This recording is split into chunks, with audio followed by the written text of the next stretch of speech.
Emotional safety can make or break a sale, no question about it.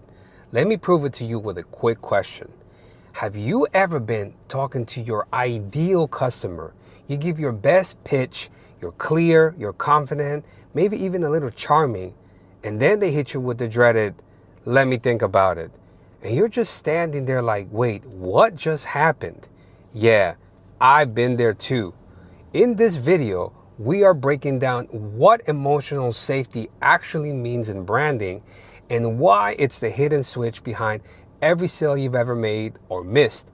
Make sure you watch until the end, where I show you how to build emotional safety fast so you can make more sales by doing less work and spending more time with your family. So let's get into it. Let me tell you a quick story about how emotional safety plays a huge role when you're trying to sell, well, anything. So about 4 weeks ago, I rolled into Mavis Tire Shop here in New Jersey. Why? Because a giant nail decided to move into my front passenger tire rent-free. Now, luckily, I had warranty. This should have been a quick fix, and it was. But here's where it gets interesting. The guy, let's call him Bob, takes care of the nail, no problem. Then casually says to me, "Hey, just a heads up, your thread's getting low and I can hook you up with a pair of new tires at a discount because of your warranty." With all the rain we've had lately, slick tires can be risky. Totally your call. If you want, I can change them right away, or you can take the paperwork and come back when you're ready. That's it. No pressure, no guilt, just solid info wrapped in real concern for my safety. And you know what? 2 weeks later, guess where I was? Back at Mavis getting those tires replaced. And high-fiving Bob for making me feel heard, respected, and safe. That is what emotional safety in sales looks like. So let's talk about what emotional safety actually means and why it's one of the most underrated tools for making real, lasting sales. Emotional safety in branding means your audience feels seen, heard, valued, and not judged for where they are now or what they're struggling with. It's when people relax around your brand and they say, I can trust this. It's the opposite of shame-based marketing. It's not, "You suck, so buy this." I know I'm being a little dramatic here, but you get my point. It's, "You're human and we see you and we can help." It's trust without pressure. It's clarity without confusion. It's empathy without manipulation. And when people feel that, game over. They buy, they tell their friends, their grandma, and they keep coming back. Okay, now, time for a little tough love. Let's talk about the unintentional stuff that makes your brand feel emotionally unsafe. Here are a few examples. Number one, aggressive marketing tactics. You know the ones, only 3 spots left. If you don't invest in yourself, do you even want success? Chill, bro. I just wanted to read your sales page. Let's play this out for a second. Imagine you decide you want to surprise your partner and learn how to cook paella. You're hyped, you Google the recipe, you click on the site that promises you to teach you how to make the real deal. You start reading, learning about the chef and their love for paella. You're getting into it, and suddenly pop up, "Buy my course." And you scroll a little more, pop up number 2, "Limited time offer." Then again, pop up number 3, "Are you sure you don't want to change your life with paella?" Let me ask you something. How would you feel? Would you actually buy that course? I don't know about you, but for me, I'm out. It's just too much, too aggressive, too pushy. And that right there, that's what emotional on safety looks like in sales. Number two, unclear messaging. If your brand is all about buzzwords and no meaning, people don't feel safe. They feel lost. For example, all right, let's take a pause right here, and I'm going to interrupt my own video. Although the example I'm about to share with you, it's good, but it's hypothetical. Instead, why not share with you something that actually happened to me when I was trying to create a brand for myself as an undergrad? And there's a reason why I'm sharing this with you. So in December of 2015, I was a senior getting ready to graduate, and I was looking for a job desperately. So for me at that time, I was 30 years old.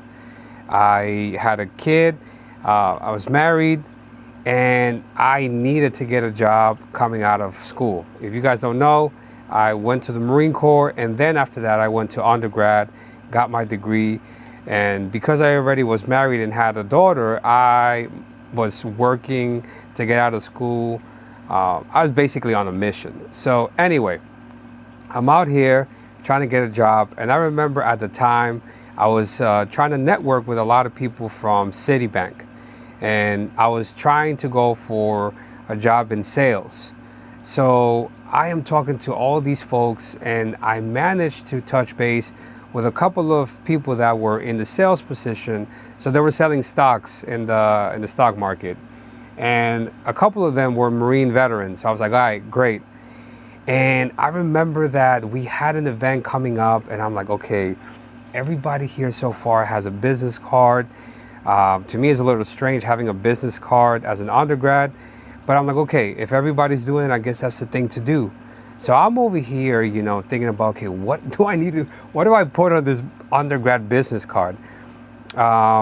Just the concept is so weird, business card. I'm like, I don't have a business. I'm an undergrad student. But anyway, so I'm over here thinking like, okay, let me look at what are the top qualities that people that work in sales, I guess the people that are recruiting for sales positions, what are the top qualities that they're looking for in undergrad candidates? And so I saw, a couple, there was like a list of 10. And oh my goodness, I grabbed the first three qualities, which was fearless, leader, and relentless. I probably got the order wrong, but that doesn't even matter. And I'm like, that's it. That's going to be the tagline that I'm going to put on my business card. And just sharing it with you, it's so cringy. But what I did is I created a business card where I put my name, my contact information, and literally under my name it said, fearless, relentless leader. Oh my God. Like, I am just impressed how when I gave those business cards to people from Citibank, how they didn't roll their eyes when they grabbed it. And why am I sharing this with you, and why in this context? Well, because believe it or not, I think that it's not too far related with what I've seen business owners do, and I think there's a similar logic. When I was an undergrad, I created this business card because I was trying to create an image that I felt was attractive with the people that I wanted to work with, so that I can make money and take care of my family. You pick up what I'm putting down? It's not too different from, business owners trying to figure out, okay, who are my competitors? What are the qualities that they have? How does that make them attractive? What are the things that customers look like in people that are within my same industry? And what I've seen people do is that they collect a list of, industry jargon, and then they vomit it, in a website, in a business card like I did, or, in a portfolio, a social media platform. So it's a similar approach for a similar reason. And that's why I felt like I needed to share that, because that is more realistic example of why it's important to not just throw jargon out there when you're trying to create a brand. And honestly, I know it sounds so corny, but it's just better to be who you are. Honestly, I think that is the best way to do it, because you're not going to spend so much bandwidth, trying to keep up with your lies or keep up with this image that you're trying to create. and just being yourself is more natural. And not for nothing, I think that people are always going to be able to tell when they're being BS'd. So that's just, a story I wanted to share. And now let's go back to the hypothetical example I was going to share with you here. Picture this. You are at a networking event, you meet someone super friendly, and you ask the classic question, so what do you do? And they say, I activate visionary ecosystems for paradigm shifting entrepreneurs who are ready to leverage quantum alignment. What? You nod politely, smile awkwardly, but in your head, you're thinking, what did this person just say? And more importantly, do I need to protect my wallet? That's what unclear messaging feels like. If your brand sounds like it swallowed a thesaurus, people don't feel curious, they feel confused. And when people feel confused, they check out. Mentally, emotionally, and financially. Clarity makes people feel safe. Buzzwords make people feel lost. Number 3, inconsistency. When your tone, visuals, or values keep changing, people start wondering, which version of you am I going to get today? Imagine this. You follow someone, let's say Instagram. One day, they're posting deep, soulful business advice. The next day, they're dancing with a taco filter yelling, buy now. And then they disappear for 3 weeks and they come back to you selling you crypto. And you're like, wait, what? What do you actually do? Are we doing mindfulness or meme coins today? You're confused, you're unsettled, and you start asking yourself, which version of you am I gonna get when I pay you? And that's the problem with brand inconsistency.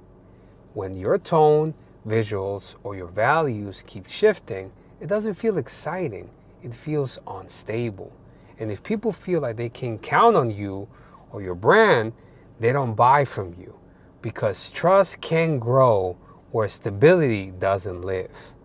Emotional safety is built on reliability. If your audience can predict how your brand is going to treat them, they'll play it safe, and play it safe somewhere else. Okay, so now let's build it. Here are 4 practical ways your brand can create emotional safety starting today. Number 1, the tone of your voice, the way you speak. Your tone is either inviting or off-putting. Friendly, casual, helpful equals I like this person. Rigid, robotic, or overly hypey, red flags. To help you out here, I'm giving you examples for the first 2 because they can sound the most abstract, unless you can use a specific example to reference. When it comes to the tone of your voice, here's an example. Imagine you're walking into a coffee shop and you say, hey, I'm thinking of trying something new today. Any recommendations? And the barista replies in a robotic voice, our espresso beverage selection is categorized by bean origin and brew temperature. Please refer to our visual menu or visit us online. Bruh. You're like, okay, never mind. I'll just have some water. Now flip it and imagine they smile and say, totally. What vibes are you feeling? Chill and creamy or bold and buzzy? Now that tone makes a big difference because it makes you feel safe, seen, welcomed. Same question, different energy. Your tone, whether in a video, a website, or a DM, it either says, hey friend, I got you, or this is a formal transaction. Please follow protocol. Be the second barista, not the freaking robot. That being said, here's a quick tip for you. Make sure you write it down. Are you ready? Read your copy out loud. If you wouldn't say that with a friend at a dinner, don't say it in your marketing. Number 2, visual design. Color speak, font speak. Are you giving calm, grounded, clear, or are you giving late night infomercial energy? Choose visuals that match the emotional experience you want people to have with your brand. To illustrate this a bit more so you can have a better understanding of how your design can build emotional safety, here is a real world example. You walk into a yoga studio, one has soft lining, warm wood floors, and a calming forest green logo. The other, flashing red signs, neon fonts, and Comic Sans everywhere. You're like, am I here to breathe or to buy 6 shots of tequila at 2 a.m.? The design either says, you can relax here, or we're yelling at you through colors and chaos. So be intentional. Choose colors that are calm, fonts that are clean and kind to the eyes, layouts that don't feel like a graphic design brawl. Because when your brand looks safe, people trust it before you even say a word. So for this one, here are some pointers I can share with you as a former software designer. Soft neutrals, calming blues, approachable typography, they create trust. Jarring reds and 37 fonts in one post, not so much. Number 3, brand voice and language. Make sure your copy feels like a conversation. Use words your audience uses. Talk to them, not at them. Don't say, our proprietary system facilitates transformation. That sounds pompous if you ask me. Say something more like, we are here to help you go from stuck to unstuck. Clarity is kindness. Number 4, storytelling. When you tell stories that reflect real struggles, real wins, and real emotions, you create belonging. You find a community that can ultimately become your tribe. Your audience starts saying, that's me. They get it. This feels like home. Just make sure you tell the right stories, which is what we're actually covering in the next video. Hey, let me ask you a serious question. What would your life look like if your business finally attracted the right people consistently? The truth is, most entrepreneurs don't have a sales problem. They have a messaging problem, an emotional connection problem, a brand that doesn't sell problem. That's why I'm inviting you to join me for the Sell With Your Brand 5-day challenge. In just 5 days, I'm going to show you the same emotional branding system we use at MMA Marketing to help business owners grow exponentially. Not by working harder, but by speaking straight to the hearts of the people they're meant to serve. You'll walk away with clarity, connection, and a strategy that helps you earn more by having more time with your family and the freedom you deserve. Click the link below to save your seat. I highly recommend that you lock in your VIP spot, where I'll be doing Q&A every day to answer your exact questions. Let's build a brand that sells with heart. See you inside. So let's land this plane, my friend. People buy when they feel safe. Safe to be seen, safe to be heard, safe to be helped. And emotional safety, that's your brand's job. It's not fluff, it's foundation. Because when your audience feels emotionally safe with you, everything gets easier. Sales, retention, referrals, all of it. So if this lit fire in your brain, you are gonna love what's coming next. In the next video, we're talking all about storytelling, specifically how to use your brand to build emotional connection and trust without turning your content into a trauma dump.